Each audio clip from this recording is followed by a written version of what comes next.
I think we did pretty well given that we had 17 presenters. We stayed fairly well on track. Just a couple of quick comments. When I go to conferences, I always look for one or two things I learn. If I learn one or two things, I think it's successful, and I learned a few things today, so I hope all of you did as well. If you can let Chris, Michelle, and or the committee know what you thought of this showcase and whether we should continue doing them, I think that would be really great. I really loved today the Learning Suite and a digital dialogue, and I thought about using it to create teaching kind of tutorials for laboratories where you've got students coming in that are new and they need to learn a few basic things to be able to accomplish things in your lab. I think I might use that.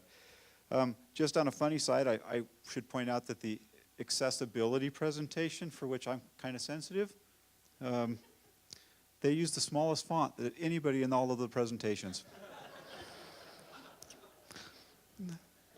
Sorry, I just noticed that kind of thing, but you know, other people might not. Of course, then again, I use a font so big that you could just read my presentation notes if you wanted to.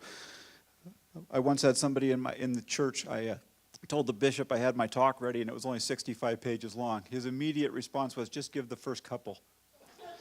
And while I was actually reading those notes, someone in my home teaching family told me later that day that they could read my talk from the back and I could just hold it up in the future. I just thought about with 3.2 gigabits of connectivity at home, think of all the teenagers you could have over, all interacting with text messaging, because they don't talk, right? So you could just do that. Anyhow, I really appreciate everyone being here today. Great for the presenters. Why don't we give them a round of applause? And again, I'd like to just extend thanks to Chris and to Michelle for all the logistics of today and the program committee for lining up all those great presenters. We will now close with prayer.